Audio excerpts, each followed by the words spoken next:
Hello world, I'm coming to you live from my bedroom and I'm here to make a video that's different from all the other videos I've ever made in the past. If this is your first time watching one of my videos, hi, my name is Michelle and I make all kinds of videos about my favorite TV show, Wentworth, which is a female prison drama, right? But in today's video, I'm going to be doing something totally different. So the other day, I ate an edible and I started thinking about B. Smith. And for those of you who may not know who B. Smith is, she is the character in Wentworth that first introduces us to the prison, okay? And spoiler alert, she is a mother who is sent to prison on remand for the attempted murder of her husband. She gets into some, unintentional beef with the prison's top dog, and then the prison's top dog ends up having her daughter killed, right? So in a moment of rage, B. Smith kills the woman who ordered her daughter's murder, and then after some fucking soul searching, she decides to escape the prison in order to kill the fucker who killed her daughter, okay? So that's what happened there. So while thinking about B. Smith, I was wondering, high as shit off of this edible, I was like, I wonder if there were any mothers out there in the world in real life who killed their children's killers. And it turns out there are. And today we are going to be discussing one of, if not the most infamous case of vigilante justice that ever took place in West Germany. This is the case of Marianne Bachmeier. Bachmeier? I don't fucking know. I'm not German, so I did my best. First, I'm going to give you a little bit of backstory about this lady, this Marianne chick. When I read the story, I was like, wow, all right. So Marianne, she was born on June 3rd, back in 1950, all right, in West Germany. And she grew up in a very conservative household. Both her parents were super religious. Her dad was super strict. He was like mad strict. You know what I'm saying? He was a fucking former member of something called the Waffen. I don't know how you pronounce this word, okay? The Waffen, I'm going to say Waffen. He was a member of something called the Waffen SS. And I'm not sure what the fuck that is, but it has something to do with like the Nazis and shit like that. So like I said, her father was mad strict. He was super aggressive, you know what I'm saying? And he wasn't letting nobody get away with jack shit. You know what I'm saying? Like you got away with nothing under this man's watch. And so Marianne, she had to walk a straight line, or else it was her ass. You know what I'm saying? So you know how these people are. Like these super strict, super religious people. And then they want their kids to walk like the straight and narrow. And if they deter from the path at any moment, that's it. Off with their heads. My question is, how does the Lord play into all of that? You know what I'm saying? I've never understood super duper religious people who turn around and beat the shit out of their kids. How is that religious? How is that the Lord's work? Whatever. Her father also had a drinking problem.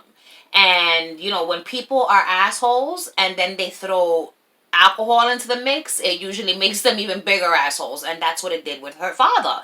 So he had a drinking problem, and then when he would drink, he would just get even more aggressive and more mean. Listen, if you get aggressive when you drink, you know what I'm saying? Don't drink. Don't drink, because that shit is whack as fuck.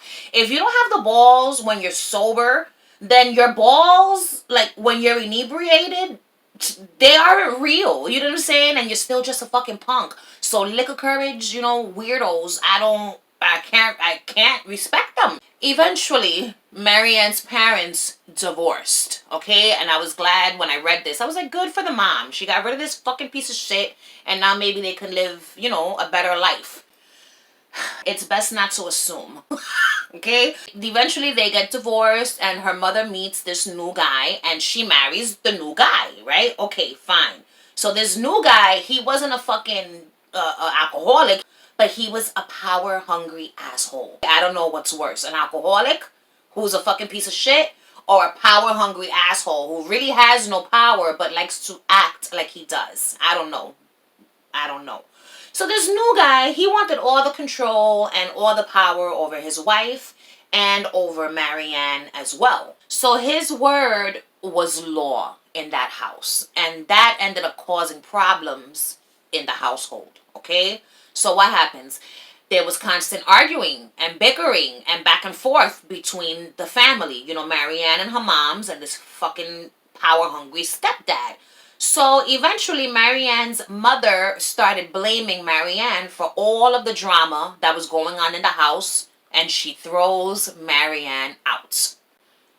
You know, I'm not a mom. I'm not a mom. I don't have kids. But if I have kids, I would like to believe that I wouldn't throw them out my house. You know what I'm saying? I don't know. I don't want to be one of these people that goes around judging people for things that they do in situations that I've never been in. You know what I'm saying? I don't want to be that person. So Marianne's mother throws her out of the house, right? Now we're going to fast forward to 1966. I don't know how old Marianne was when she got thrown out of her house. But in the year 1966, she was 16 years old. Okay, and no longer living with her mom because the mother threw her out. Where she went to go live during this time, I don't know. It really doesn't matter because now it's 1966 and fucking Marianne is 16 years old and pregnant. All right, so she's 16, she gets pregnant, she gives birth, and she ends up giving the baby up for adoption. Right? Okay. Now, 2 years later, in 1968, Marianne is 18 years old, right? She gets pregnant again, and this time it's from her boyfriend, so from a guy she's dating. I don't know who the fuck the baby's father was the first time, but in my research, it never specified that it was her boyfriend, so I'm assuming she just, got pregnant from a guy that she had sex with who was not her boyfriend. Not long before Marianne is supposed to give birth to baby number 2, the unthinkable happens. This is fucking terrible. This happens to her. She is, because I can't say the word because there's so many damn restrictions. So that happens to her while she's pregnant. So Shorty is pregnant and this terrible thing happens to her. She ends up giving birth to the baby, gives it up for adoption. So 2 babies. She has 2 kids. She realized she was not fit to be a mother for whatever the reason, so she gives her babies up for adoption. So now we're going to fast forward to 1972. Marianne is 22 years old at this point, right? And she ends up working at a bar called Tipasa, I don't fucking know. And she begins dating the manager of this bar. So what happens? She's working in this bar, she's dating the bar manager, and then what happens? She gets pregnant for the 3rd time, right? And she ends up giving birth. It's a baby girl, right? This time, she keeps the baby. So on November 14th, 1972, little baby Anna was born. So now I'm going to talk to you a little bit about the baby, Anna, and her upbringing. So Marianne ends up having to raise Anna by herself because the father, the manager of the bar, he didn't want no parts. He wanted no parts in raising the baby. So, because of this, Marianne had to raise her by herself. So she often had to bring Anna with her to work at this bar, this pub, because she didn't have a babysitter. You know what I'm saying? She had no one. So, you know how you go to work and if you have your kid at home waiting for you, you're going to rush home from work because you want to get home to your kid, right? So because Marianne used to bring the baby with her to work, she was never in a rush to get back home because her daughter was always with her in the bar. So she would work at the bar and then at nighttime, she would hang out at the bar. And then the baby, she would just be there. You know what I'm saying? Marianne, she would also hang out at the bar all day on her days off. So even when she wasn't working, she was up in that bar chilling and drinking. You know what I'm saying? And little baby Anna would be there at the bar. Sometimes she would just fall asleep, you know what I'm saying, at the bar while Marianne hung out. And so, I'm not here to judge Marianne's choices. Who knows what that woman was emotionally capable of or not. Therefore, I'm not going to sit here and be like, oh my God, what kind of mother brings their daughter to a bar while they work. You know what I'm saying? It was I don't know. Maybe who am I to judge this bitch? You know what I'm saying? Like, I'm not gonna sit here and judge somebody for decisions that they made in situations that I've never been in. So for everyone that was judging her for all her wrongdoings, how about this little bit of information that I'm gonna give you next? So Marianne, she knew that she wasn't doing right by her daughter, and she wanted to put the little girl up for adoption so that the little girl could have a better life. But she never got around to doing it, though, which is unfortunate because of what ends up happening to the little girl.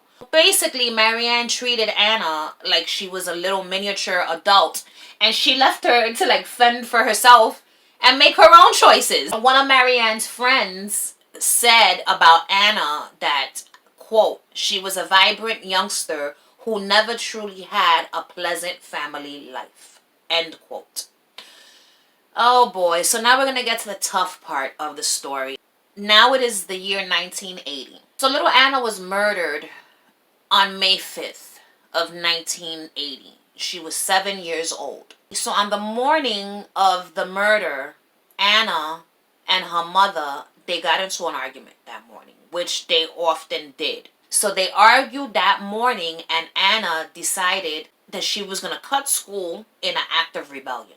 So then she comes across this man who lived in the neighborhood. He was like one of her neighbors. His name was Klaus Grabowski, and he was 35 years old at the time, and his occupation at the time, he was a butcher. That day, she cuts school. She comes across this Klaus guy. He wasn't a stranger to her. She knew him. Anna, the little girl, had visited his house many different times, and she would go over to his house to play with his cats. He was like her friend. You know what I'm saying?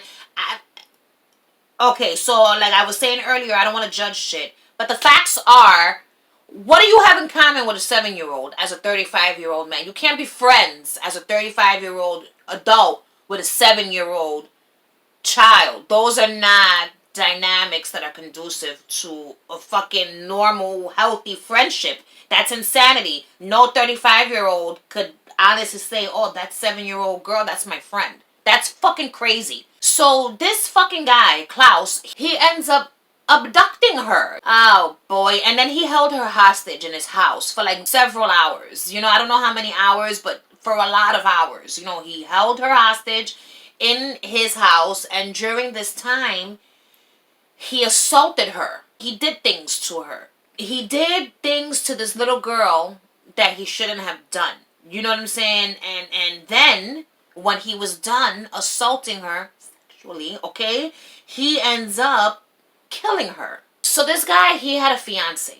He was engaged, and he used a pair of his fiance's tights to, you know, make it so the little girl was no longer with us. Then when he was done, after he had taken this poor little innocent girl's life, he ends up tying up her body and putting it in a box.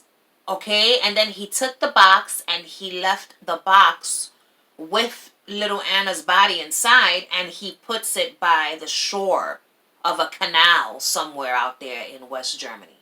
And so he ends up getting caught because his fiance turns him into the police. And it turns out that this Klaus individual was a convicted sex offender, and he had abused 2 other little girls in the past.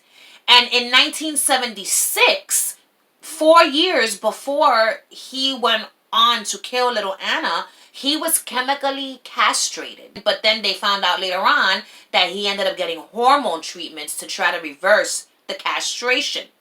I didn't know a person could be chemically castrated. I don't even know what the fuck chemical castration is. So when this motherfucker was arrested for Anna's murder, and he was asked, like, what was your motive for killing this little innocent girl? He comes out and says, this fucking asshole, he comes out and says that the little girl was going to tell her mother that he abused her and try to extort him for money. And so since he was afraid of going back to jail, he killed the little girl. So what happens? This fucking guy ends up going to court. The case goes to trial on March 6th, 1981. And it was the 3rd day of the trial. Marianne ends up getting her hands on a pistol. A Beretta 70, to be exact. And she ends up bringing this gun into the courtroom with her. How the fuck in 1981 is any human being able to smuggle a gun into a courtroom? How?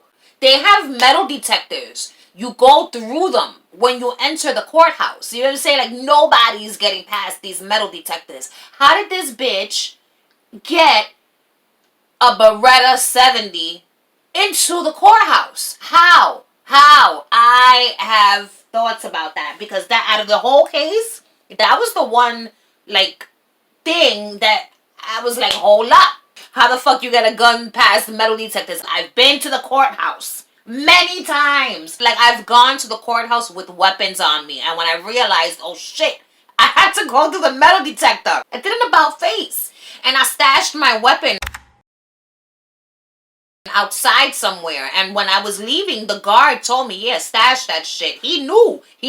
Get the fuck out of here. It was someone on the inside had to have been a part of this. I'm sorry, but I feel like someone knew what she wanted to do. She had help from maybe, I don't know, somebody in a position of power who could have come in, who was allowed to have a pistol in the courthouse. You know what I'm saying? And they stashed one in the bathroom for her, and she got it, and she went, and she did what she did with it. Oh, God. We'll come back to that. Marianne goes into the courtroom with this pistol, and she sits down right behind Klaus. She ends up fucking shooting him in the back 7 times. 7 shots for the 7 years that her daughter was alive. You know what I'm saying? I was like, oh my God, I got goosebumps. And then 6 out of the 7 shots hit Klaus, and this motherfucker died instantly. Okay? Right there on the floor in the courthouse in front of everybody. And so, you know, Marianne, she puts down her pistol, and that's it. She waited for them to arrest her. She didn't try to run. She didn't resist arrest. She was like, listen, I killed this son of a bitch. You know, take me to prison. And she didn't care. You know what I'm saying? She didn't give a fuck. She did what she came to do, which was avenge her daughter's death and kill the son of the bitch who did these terrible things to her child. What did the public think about this? So the media went wild. You know what I'm saying? There was news reporters and news crews from all over the fucking world. You know what I'm saying? They traveled far and wide just to get their ass to West Germany and cover this case. Like, even people from America went out there to report about this. So Marianne, she ends up selling her life story for, what was it? For 100,000 Deutschmarks. And I'm almost certain that I said that properly. And the only reason why I knew how to pronounce this word was because of the movie Beverly Hills Cop. There's a scene when it's like, Deutschmarks. Is it from Beverly Hills Cop? I don't fucking know. So she sells her life story for 100,000 Deutschmarks to a news magazine. The magazine was called Stern, and she ends up using the money to pay for her lawyer, because now she's gonna have to go to trial for the murder of this Klaus fucking guy, right? While she's in jail awaiting trial, she ends up getting, you know, a bunch of gifts and letters from people who had her back, you know what I'm saying? And supported what she had done. So in the beginning, everyone had her back, you know what I'm saying? And then that article comes out. So when this article came out, we learned about her life story, her backstory, and her tumultuous childhood. But we also learn about the 2 kids that she gave up for adoption, and how her father had ties to the Waffen SS. And so now people, they started turning on her because she didn't look like this innocent mother whose child was taken from her. You know what I'm saying? She looked like a mother who didn't give a fuck, who came from, you know, fucked up beginnings. I don't fucking know. You know, judgmental people for your ass. I mean, you can always count on them to judge somebody for something. So that's what they did. So the masses were now divided. Some blamed her for being a shitty ass mom, and others, you know, still had her back and agreed with what she did. Now, when I say that some blamed her for being a shitty ass mom, that's what they were saying. I'm not saying that I think she was a shitty ass mom. I'm not giving any opinion about her parenting skills at all. I'm just telling you the story. Okay, so now the case goes to trial. And her defense team claimed that she was not in her right mind due to severe emotional stress. You know what I'm saying? And that she wasn't responsible for her actions at the time. And the prosecution said the opposite, that she acted out of revenge and she knew exactly what the fuck she was doing. Marianne ends up being charged. She was charged with murder. So she was originally charged with murder, but then that murder charge was dropped and she ended up being charged with manslaughter and unlawful possession of a firearm. And she was sentenced to, ready for this? 6 years in prison. She killed this motherfucker in front of everyone in a fucking courtroom, shot this bastard 7 times, and she was only sentenced to 6 years. 6 years in prison for murder. That's fucking crazy. She only served 3 of those 6 years. And I was like, let me tell you something. I agree. I don't think she should have been sent to fucking jail at all. Okay? That's just my thoughts. To serve 6 years for murder, it's nothing. She didn't even serve the 6 years. Like I said, she only served 3 years. So that was nothing. She got away scot-free, if you ask me. And I'm glad that she did, because I feel like this fucking woman has suffered enough up until this point, right? So what happens? Clearly the courts believed the defense when they said that the murder wasn't planned, but I beg to differ, and I'm going to tell you why. But there was mad proof that it was premeditated. One of the biggest forms of proof for me that it was premeditated was after she shot this fucking guy. Like, she didn't know if he was dead or not. She had just killed him, and someone asked her, why did you do it? And she said, quote, I wanted to shoot him in the face, but I only got him in the back. I hope he's dead.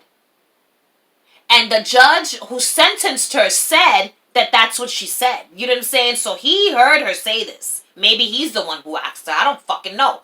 So, she knew. First of all, premeditation. If you have the fucking gun and you bring it with you into the courthouse, is that not premeditated?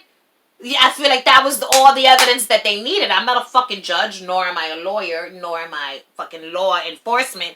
But I would assume that if you bring a loaded pistol into a courtroom and then use that pistol to kill someone, I would argue that bringing in the pistol was a premeditated act. You knew what you were going to do with that damn pistol, okay? So whatever, premeditated or not, I'm glad that they only gave her 6 years, and I'm glad that she only had to do 3. If it would have been me, I would have given her a pat on the back and sent her on her way. Once she got out of prison, after she was done serving her time, she went on to marry a teacher. And in 1988, they moved to Ghana. So they ended up getting divorced 2 years later in 1990. And she ended up moving to Sicily, and she got a job working in a hospice as a euthanasia assistant somewhere in Palermo. Okay? Palermo always reminds me of the movie Moonstruck. I don't know if you guys have watched Moonstruck, but it's just a great movie. And if you've never seen it, you should. Anyway, so while she was in Sicily working in this hospice, she ends up finding out that she's got pancreatic cancer. So she moves back to Germany to live out, her last days in Germany. On September 21st of 1995, she ends up going on a talk show. And she admitted to planning Klaus's murder because she wanted to enforce the law on him and she wanted to stop him from saying any more lies about her daughter. So the truth comes out. She told the truth. I planned his murder. His murder was premeditated. You know what I'm saying? He wasn't going to be running his mouth talking that yang about my child. I was going to put a stop to that, and that's what I did. The ultimate revenge right there. She was like, you're not going to be running these streets spreading lies about my daughter, okay? She never once lied about being remorseful. You know what I'm saying? She lets it be known that she does not regret killing him. Not privately, nor publicly. Like, she, behind closed doors, she didn't front. Like, oh my God, I regret killing him. And in front of the cameras, she didn't do that either. Behind closed doors, she was gonna say, fuck that motherfucker, he got what he had coming. And in front of the cameras, she was gonna say the same thing. You know what I'm saying? She wasn't fronting about jack shit. So, unfortunately, on September 17th of 1996, Marianne, she passes away from pancreatic cancer. And she was only 46 years old. Mad young. So she ended up having a reporter film her last days, and some people felt like she was looking for sympathy. And I'm just like, yo, if she wanted to record her last days, let her record her last days. People just want to talk so much shit and judge people for everything that they fucking do. Let her record her last days. Alright? Caramba. How is that bother? You know, people are so dumb. So she ends up being buried next to her daughter Anna in a cemetery in West Germany. And there ends the story of this woman. I hope that nobody out there thought I was being, disrespectful towards Marianne or her daughter in this video. So that's the end of the story. You know what I'm saying? Vigilante justice at its best right here. When I read this story, I couldn't believe it because I was like, damn, yo, shorty went hard. She didn't give a fuck. She walked into the courtroom with a pistol, did what she had to do, put her hands out, and said, take me. Take me now, because I don't give a shit. You know what I'm saying? And, poor little Anna. This poor little girl, may she rest in peace, now and always. You know what I'm saying? Both her and her mother. May they both rest in peace, together, buried side by side. It's fucked up. It's fucked up. As a mother, how do you fucking deal with the death of your child? You know what I'm saying? It's gotta be the worst thing in the world. We know how Marianne dealt with it, and so I'm going to do some research and see if there's any more cases like this of mothers taking the law into their own hands. There's got to be more cases. This was just the first one. Alright, world. So if you like this video, you already know what to do. Like my shit. Subscribe to my channel if you've not yet already. And if you do subscribe, make sure you hit the notification bell so you could be alerted when I post videos in the future. That's it. I'm out of here. Thanks for watching. Bye.